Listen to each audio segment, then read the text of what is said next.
G'day, I'm Brendon Clark from Brendon Clark Horsemanship. Today I want to talk a little bit about a problem that I think a lot of people have, we all kind of have, and that's how, a lot of people look at the groundwork that we do with these horses as it doesn't really transfer or, to the riding part of it. I want to demonstrate today a little bit about how when you add a horse like this one is he's a little cute horse, great little horse that come in here, but he's got a lot of worry.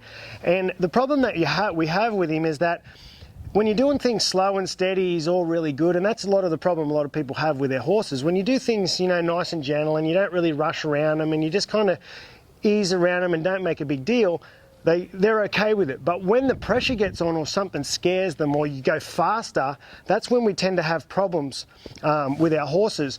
And I want to kind of demonstrate just a little bit, a quick little video about how horses can change their mind and forget about us when we're asking them to do something. So I'm going to do a little bit of hooking on with this horse here, or the catching exercise, and then I'm going to put some bags on him, and I'm going to show you the difference in his demeanor and how he looks at things differently, and kind of almost, I'm going to say, I'm hoping he does it again, because yesterday he's had one lesson at this.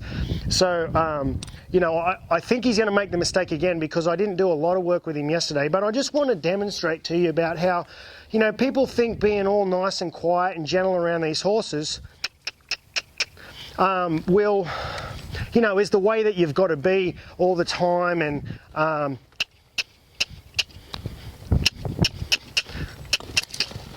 so you can see, first thing, he kind of takes a little bit of chasing off, which I think is great with this horse because he's very overreactive.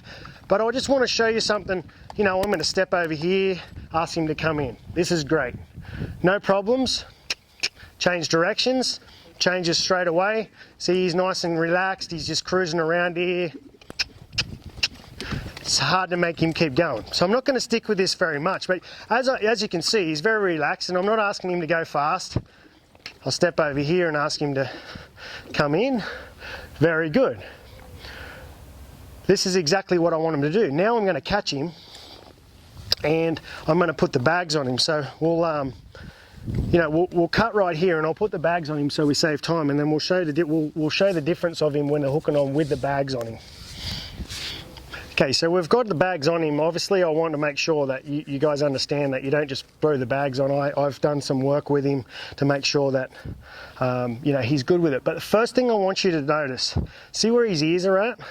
Like, he knows them bags are back there, and see how he's just like, I know they're there. So all I'm going to demonstrate here is the difference in his demeanor and the way that he acts and reacts to things when them bags are on him. So I'm just going to ask him to move. So see how now his head's up in the air? He's real worried about things. See, they're flapping around. He's going much faster.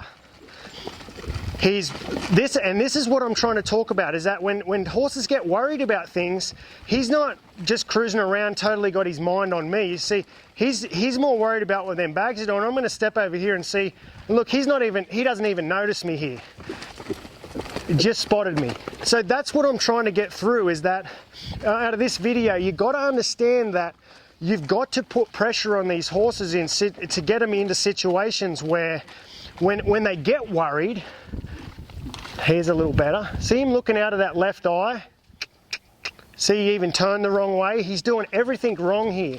And that's the thing that they'll do when you're on their back. If they get a fright, they're going to take off. He's going to forget about what you're doing or what you're asking him to do, and he's just going to take off, and self-preservation is going to set in. And that's where you've got to be careful. That's why it's important to put these horses in situations where the pressure is on, which means speeding things up and really, really trying to scare them in a way, or give them, an opportunity to work out what it really feels like to be, to have things. You see how what I had good a minute ago is not good anymore. It's totally, it's bad. This is a lot like this horse kind of was the first day. He didn't want to turn towards me.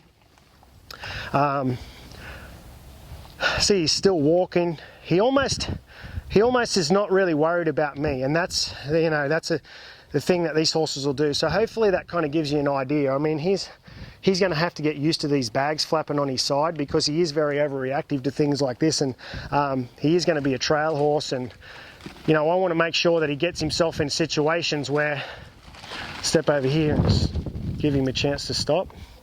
But I want to make sure he's I put him in situations where things scare him a little bit, and he knows, okay, I don't have to overreact. I can just, stay with my rider and be good. So hopefully that kind of gives you a bit of an idea about, what I'm talking about. Like keeping horses in their comfort zone doesn't necessarily make a safe horse. What makes a safe horse is putting a horse in a predicament where he understands that no matter how scared he gets or how worried he is or how daunting that task might be, he just has to stay with you and trust in you. So hopefully this kind of gives you a bit of an idea, and good luck with the rest of your horses, and hopefully you can learn something from this.